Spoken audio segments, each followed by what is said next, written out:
সুপ্রিয় দর্শক, আসসালামু আলাইকুম। নিউজ 24 এর আজকের সর্বশেষ সংবাদে আপনাদের সবাইকে স্বাগতম। প্রথমেই জানিয়ে দিচ্ছি সংবাদ শিরোনাম। গোপালগঞ্জে বিএনপি আওয়ামী লীগের সংঘর্ষ চলছে। আন্তর্জাতিক আইন লঙ্ঘন, দহগ্রাম সীমান্তের শূন্য রেখায় কাঁটাতারের বেড়া দিল বিএসএফ। খালেদা জিয়ার উপর নির্যাতনের বর্ণনা দিয়ে আদালতে কাঁদলেন কায়সার কামাল। খালেদা জিয়ার শারীরিক অবস্থা স্থিতিশীল। -2 আশা পূরণ হবে না, নির্বাচন হচ্ছে প্রথম সংস্কার, মন্তব্য আমির খসরুর। এতক্ষণ শুনছিলেন সংবাদ শিরোনাম। পুরো খবর পেতে ভিডিওটি শেষ পর্যন্ত দেখুন। সর্বশেষ সংবাদ পেতে চ্যানেলটি সাবস্ক্রাইব করুন। এবার বিস্তারিত। গোপালগঞ্জে বিএনপি আওয়ামী লীগের সংঘর্ষ চলছে। গোপালগঞ্জের মুকসুদপুরে বিএনপি ও আওয়ামী লীগের মধ্যে সংঘর্ষের ঘটনা ঘটে। এর রিপোর্ট লেখা পর্যন্ত সংঘর্ষ চলছে, সংঘর্ষ নিয়ন্ত্রণের চেষ্টা করছে পুলিশ। শুক্রবার গোপালগঞ্জের মুকসুদপুর পৌরসভার চৌরঙ্গি এলাকায় এ ঘটনা ঘটে। ঘণ্টাব্যাপী সংঘর্ষে উভয় গ্রুপের প্রায় 50 জন আহত হয়েছেন। জানা গেছে, আওয়ামী লীগের দলীয় লোকজন বিএনপির পোস্টার ছেঁড়ায় এ সংঘর্ষের ঘটনা ঘটে। উপজেলা স্বাস্থ্য কমপ্লেক্সের দেয়াল হতে আওয়ামী লীগ নেতা খেপু মিয়ার লোকজন বিএনপির পোস্টার ছিঁড়ে ফেলেন। এ খবর এলাকায় ছড়িয়ে পড়লে বিএনপির দলীয় নেতাকর্মীরা আওয়ামী লীগের লোকজনকে ধাওয়া দিলে দুই গ্রুপের মধ্যে ঘণ্টাব্যাপী সংঘর্ষ চলে। সংঘর্ষে উভয় পক্ষের প্রায় 50 জন আহত হন। আহতদের মুকসুদপুর উপজেলা স্বাস্থ্য কমপ্লেক্সে ভর্তি করা হয়েছে। আন্তর্জাতিক আইন লঙ্ঘন, দহগ্রাম সীমান্তের শূন্য রেখায় কাঁটাতারের বেড়া দিল বিএসএফ। লালমনিরহাটের পাটগ্রাম উপজেলার দহগ্রাম সীমান্তের শূন্য রেখার মধ্যে আইন লঙ্ঘন করে কাঁটাতারের বেড়া দিয়েছে ভারতীয় সীমান্তরক্ষী বাহিনী বিএসএফ। এ নিয়ে বিএসএফ ও বিজিবি সীমান্তে অতিরিক্ত সদস্য মোতায়েন করায় উত্তেজনা দেখা দিয়েছে। শুক্রবার সকাল থেকে বাংলাদেশ ভারত প্রধান পিলার ডিএমপি 8 নম্বরের উপপিলার 47 থেকে 37 নম্বর সীমান্ত রেখার প্রায় অর্ধ কিলোমিটারের মধ্যে বিএসএফ ভারতীয় 30 থেকে 35 জন নির্মাণ শ্রমিককে দিয়ে লোহার অ্যাঙ্গেল দিয়ে তৈরি খুঁটির মধ্যে প্রায় 4 ফুট উঁচু কাঁটাতারের বেড়া স্থাপন করে। শূন্যরেখার 150 গজের শেষ অংশে স্থানীয়রা এসব স্থাপন করতে দেখে বিজিবিকে খবর দেন। 51 রংপুর বিজিবি ব্যাটালিয়নের পানবাড়ি ও দহগ্রাম ক্যাম্পের সদস্যরা ঘটনাস্থলে গিয়ে বেড়া স্থাপনে বাধা দেন। এতে কিছু সময় নির্মাণ কাজ বন্ধ রাখেন বিএসএফ সদস্যরা। পরে কয়েকশো বিএসএফ সদস্য এবং লোকজন নিয়ে আবারও বেড়া স্থাপনের কাজ করতে থাকে বিএসএফ। এই ঘটনাকে কেন্দ্র করে সীমান্তে অতিরিক্ত বিএসএফ সদস্য মোতায়েন করেছে ভারতীয় কর্তৃপক্ষ। গোটা দহগ্রাম ইউনিয়ন সীমান্তে বিজিবিকেও সতর্ক অবস্থান নিতে দেখা গেছে। বিজিবি ও সীমান্তের স্থানীয় সূত্র জানায়, ভারতের কোচবিহার রাজ্যের 6 রানীনগর বিএসএফ ব্যাটালিয়নের করুণ ক্যাম্পের বিএসএফ এর সদস্যরা আন্তর্জাতিক সীমান্ত আইন না মেনে শূন্যরেখার 150 গজের একদম শেষ অংশে কাঁটাতারের বেড়া স্থাপন করেছেন। দহগ্রাম ইউনিয়ন পরিষদের সদস্য গোলাম রব্বানী বলেন, সকাল থেকে বিকেল পর্যন্ত বিএসএফ কাঁটাতারের বেড়া নির্মাণ করেছে। বিজিবির বাধা উপেক্ষা করে তারা জোরপূর্বক বেড়া নির্মাণ করছে। এ বিষয়ে বিজিবি রংপুর 51 ব্যাটালিয়নের সহকারী পরিচালক আমির খসরু বলেন, সীমান্তে কাঁটাতারের বেড়া নির্মাণকে কেন্দ্র করে বিএসএফকে বাধা দেওয়া হয়েছিল। প্রথমে বন্ধ করে কিছুক্ষণ পর আবার শুরু করে। এ নিয়ে টানটান অবস্থা সৃষ্টি হয়েছিল। আমরা সতর্ক অবস্থানে রয়েছি। খালেদা জিয়ার উপর নির্যাতনের বর্ণনা দিয়ে আদালতে কাঁদলেন কায়সার কামাল।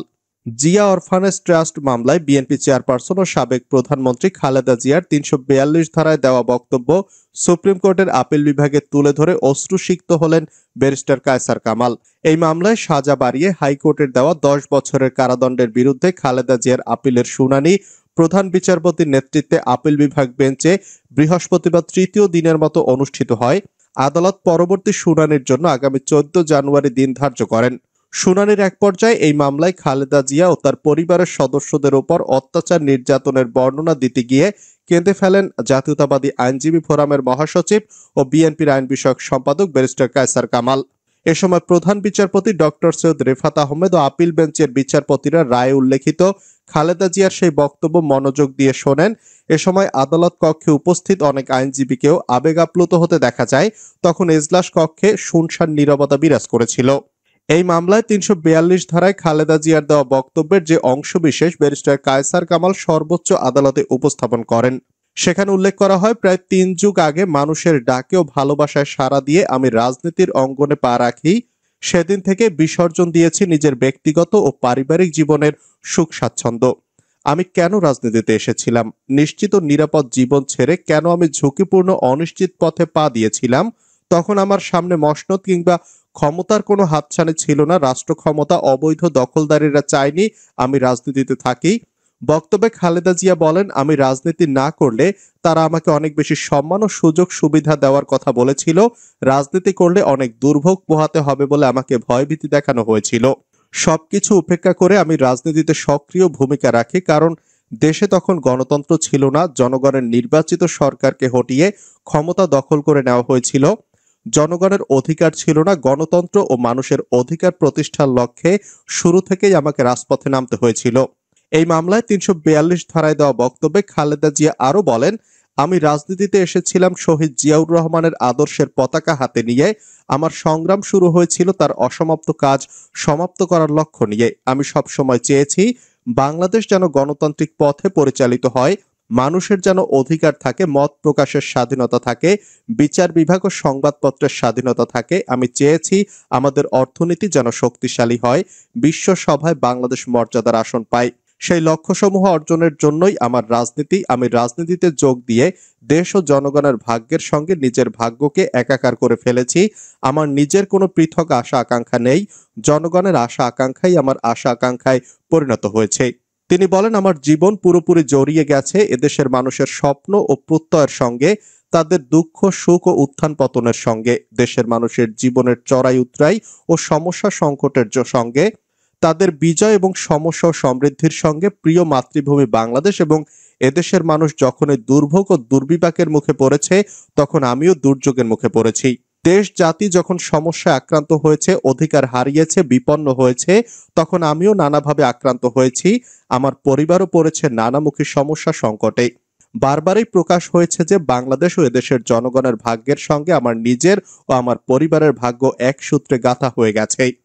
এর আগে অ্যাটর্নি জেনারেল মোহাম্মদ আসাদুজ্জামান এই মামলায় খালেদা জিয়ার দেওয়া ৩৪২ ধারায় বক্তব্য তুলে ধরে সর্বোচ্চ আদালতকে বলেন, কবি কাজী নজরুল ইসলামের সেই রাজবন্দির জবানবন্দির প্রতিফলন বেগম খালেদা জিয়ার বক্তব্যে উঠে এসেছে। আর খালেদা জিয়া প্রধানমন্ত্রীর এতিম তহবিল সংক্রান্ত কোনো অনুদান গ্রহণ বা বিতরণের সঙ্গে সম্পৃক্ত ছিলেন না বলা হয়েছে। শুনানিতে দুদকের আইনজীবী মোহাম্মদ আসিফ হাসান আদালতকে বলেছেন, জিয়া অরফানেজ ট্রাস্টের টাকা কিন্তু আত্মসাৎ হয়নি, জাস্ট ফান্ডটা মুভ হয়েছে। তবে সুদে আসলে অ্যাকাউন্টেই টাকাটা জমা আছে, কোনো টাকা ব্যয় হয়নি।